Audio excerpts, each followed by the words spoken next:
नमस्कार दोस्तों। आज हम moment of inertia of uniform thin rod निकालते हैं।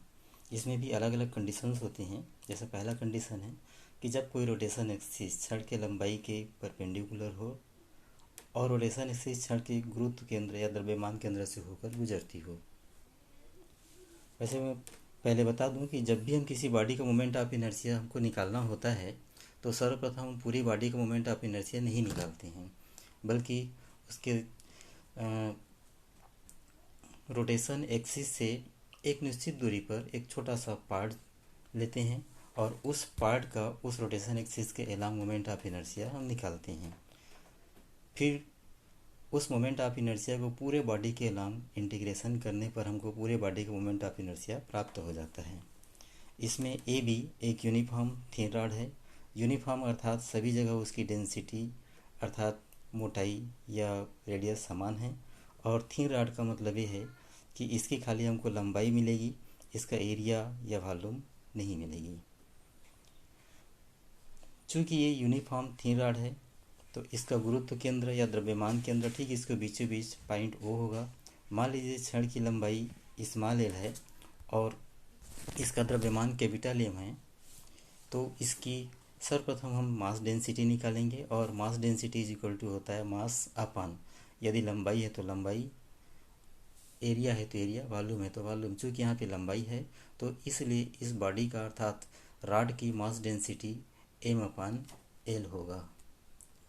अब माना कि इसके रोटेशन एक्सिस जो उसके द्रव्यमान केंद्र ओ से गुजरता है वाई वाई डैश से एक निश्चित दूरी एक्स पर हम एक छोटा सा पार्ट डी एक्स चूज़ करते हैं, जिसको हम पॉइंट पी से डिनोट करते हैं। चूँकि ये rod rotation axis Y Y dash के अलोंग ये रोटेशन कर रहा है, अर्थात डी एक्स पार्ट भी इसी एक्सिस के अलोंग रोटेशन कर रहा है, तो सर्वप्रथम हम डी एक्स पार्ट के कारण वाई डैश एक्सिस के सापेक्ष मोमेंट ऑफ इनर्शिया निकालेंगे। तो सर्वप्रथम हम इस डी एक्स पार्ट की द्रव्यमान निकालेंगे और इसका जो द्रव्यमान होगा, डी एक्स पार्ट का द्रव्यमान जो होगा वो मास डेंसिटी इनटू इस डी एक्स पार्ट की लंबाई अर्थात डी एक्स होगा। तो इसकी mass density M upon L और इस छोटे से पार्ट की लंबाई चूँकि डी एक्स है तो इसकी द्रव्यमान होगा M L into D x.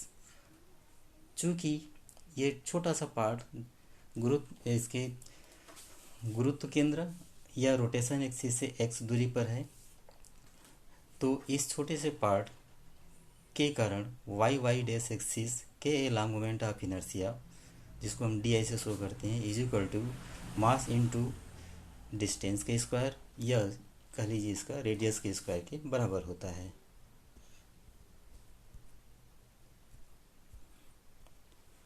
यहाँ पे इस छोटे से पार्ट का छोटे से पार्ट का जड़त्व गुण D I is equal to M L into X के स्क्वायर इंटू डी एक्स होगा।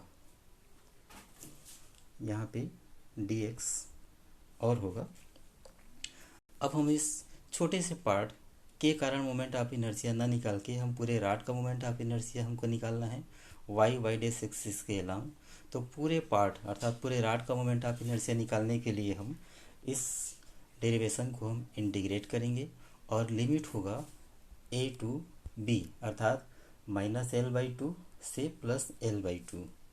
तो यदि हम इसको इंटीग्रेट करते हैं तो इंटीग्रेशन में एक डी आई का आई होगा, जिसको हम आई जीरो से भी डिनोट कर सकते हैं, is equal to M L जो कांस्टेंट है जो बाहर आएगा और एक्स स्क्वायर का इंटीग्रेशन होगा एक्स का क्यूब अपॉन 3 और लिमिट होगा माइनस एल बाई टू से प्लस एल बाई टू, और जिसको सॉल्व करने के बाद हमको प्राप्त होगा I nought is equal to M L का स्क्वायर अपॉन 12। और यही होगा इस पूरे रॉड का moment of inertia Y dash axis के अलोंग।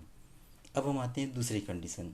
दूसरी कंडीशन में हम ये देखेंगे कि जब ये बॉडी वाई डैश एक्सिस जो उसके गुरुत्व केंद्र से होकर जा रहा है या उसके द्रव्यमान केंद्र से होकर जा रहा है के अलोंग हम मोमेंट ऑफ इनर्शिया ना निकाल कर किसी एक सिरे इधर यहाँ पे या कि यहाँ भी हो सकता है के अलोंग ये बॉडी रोटेट करे, तब मोमेंट ऑफ इनर्शिया हमको निकालना है।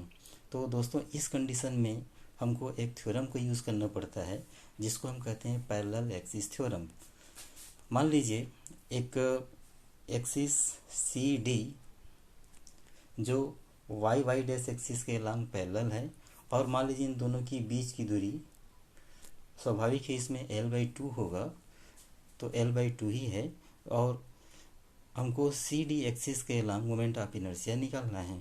तो सी डी एक्सिस के अलॉन्ग मोमेंट ऑफ इनर्शिया निकालने के लिए पैरेलल एक्सिस का फार्मूला होगा I C D is equal to Y Y axis के along moment of inertia that is I nought plus capital M उस रॉड का mass into दोनों पैरेलल एक्सिस के बीच का डिस्टेंस का स्क्वायर अर्थात L/2 का स्क्वायर। और इसको सॉल्व करेंगे तो हमको मिलेगा I C D is equal to M L का square upon 12 plus M L का स्क्वायर बाई 4, और finally I C D is equal to M L का स्क्वायर अपॉन 3 प्राप्त होगा। और दोस्तों इस प्रकार हम किसी भी बॉडी का मोमेंट ऑफ इनर्शिया निकालते हैं, चाहे उसके गुरुत्व केंद्र से होकर जाने वाली एक्सिस हो या किसी एक सिरे से होकर जाने वाली एक्सिस के लॉन्ग मोमेंट ऑफ इनर्शिया हो। Thank you.